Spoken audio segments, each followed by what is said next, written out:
Mac, are you even paying attention? What are you doing? What do you got?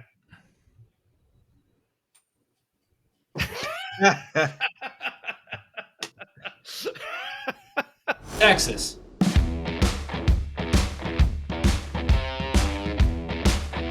Let's look at the SEC, which has been very strange this year too. Woof. Georgia was number 1 when this whole thing started. Now they're number 5. Texas has been all up and down 1 through 6. They have been number 1, number 2, number 3, number 4, number 5, and number 6. They currently sit at number 2 with an 11-1 record. Georgia is 10-2. Let's see here. Well, let's go back up to Rob. Rob, what do you got? So a good amount of people. Well, when Peter and I doing our show, I was calling, and on TikTok, I was calling my shot to not count out that Georgia Bulldog defense. They predicted to have like 4 to 6 first rounders on there, and I was calling my shot that they were gonna handle business against Texas, and they did. Now I'm kind of adamant on picking them again because it's hard to beat a team of that caliber twice. But Kirby Smart is a top 5 head coach. He's got a lot of defensive talent. I think that the only way that Texas has a chance against this defense is if everything goes downhill with Quinn Ewers really quick, that they take him out and put an Arch Man. But give me Georgia. Is Quinn coming back? Wait, I didn't know is he hurt? Yeah, I think he's done for the season. He's done for the season. Whoa. I'm very. Or maybe I'm wrong. But I'm very sure. We need to look at that because I was like, no, I think he's. I thought they said he was back. He had an MRI. I'm sorry, he had an MRI, right? That's what it was. No, I think I'm wrong. Yeah. I was like, he's back. Okay. Yeah, I was like, okay. Continue. I was like, whoa. Yeah. Kirby Smart really knows how to win these big games. I think that, and against Tennessee as well, completely dominated Tennessee. He knows how to show up for the big games. He still has an Alabama problem. That's fine. But give me Georgia again. I just think that defense is way too much. They're elite. And don't look at that first half against Alabama. Look at the second half. All right. All right, what I've got here is that the matchup predictor is giving Georgia a 38.5% chance to win this game.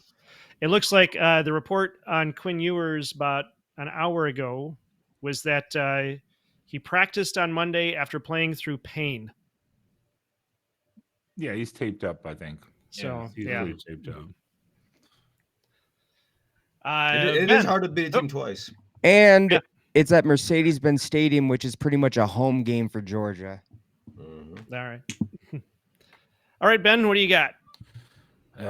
This one's tough. This is kind of the same thing. It's like, what quarterback's going to show up? Are you going to have Carson Beck throw 3 picks? Or are you going to have Arch Manning take over and run the ball wild on him? Georgia's defense, though, were they focused or not? 8 overtimes against Georgia Tech? Come on. I don't know. That one still raises questions. I don't know if they just weren't focused. It's exactly. It's in Atlanta. Kirby Smart. I have to take Georgia, I think, in this one also. Oh, all right. Garrison. When you beat the Georgia Bulldog, you're gonna feel a bulldog bite. Look, I know. Strike. I know that's Rack'em Willie. I it's very hard to beat a team twice. But then again, not too long ago in the near past, Washington found a way to do it. Utah found a way to do it. I forgot who they beat twice in one season. Both of them did, but that's crazy. USC.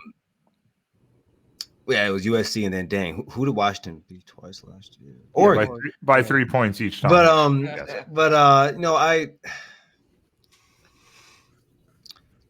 I think in a game like this, Kirby Smart is gonna have these guys ready to play. Texas is a very good team, a playoff caliber team, of course. Even though I think if they lose this, no, they're still gonna be in. I think if they lost last week, they've been out. But I think that Georgia's a better football team than them. I think flat out they are better than them. I think they're gonna beat them twice. I think Kirby Smart is gonna coach one hell of a game. I think Sarkisian's gonna call a good game too. I just think that when it comes down to it, I just trust Kirby in bigger situations, even though I think both of them are playing with quarterbacks who you can't trust.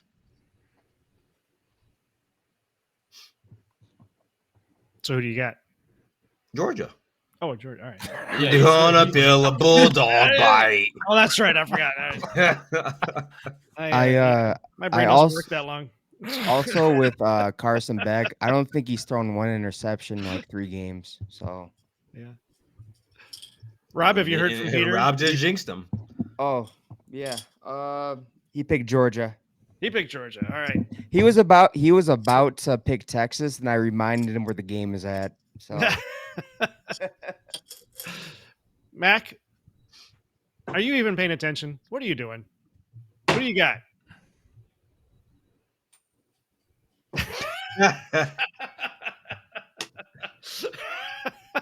Texas. Texas. Now Texas is going to win. Great. Yep. Good love coin flip.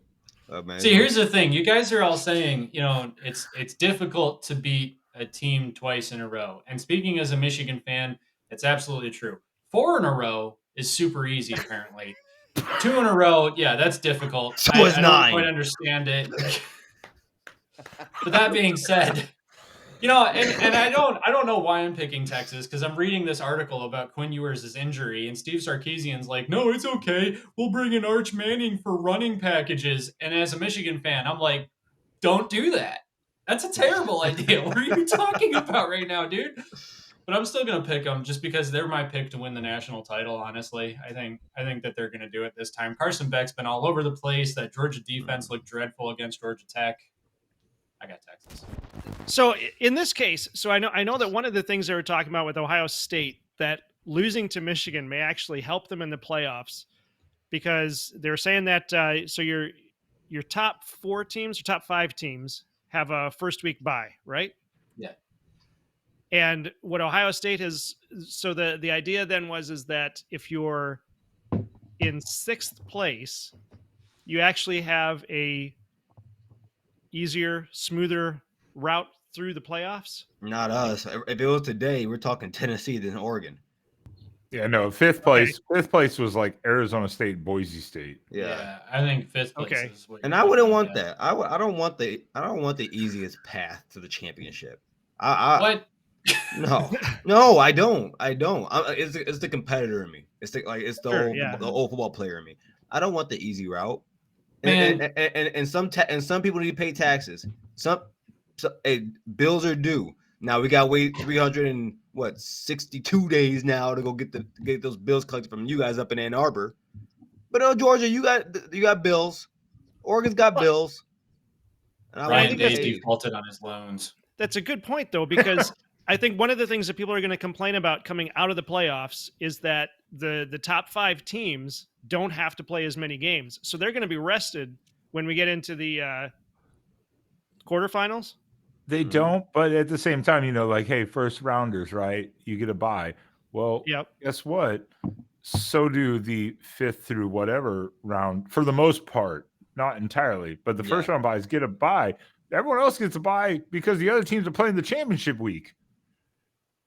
Now, maybe more preparation. That's true too. Now, maybe there's more preparation for the Okay. first round bye because they get to just study those 2 teams more.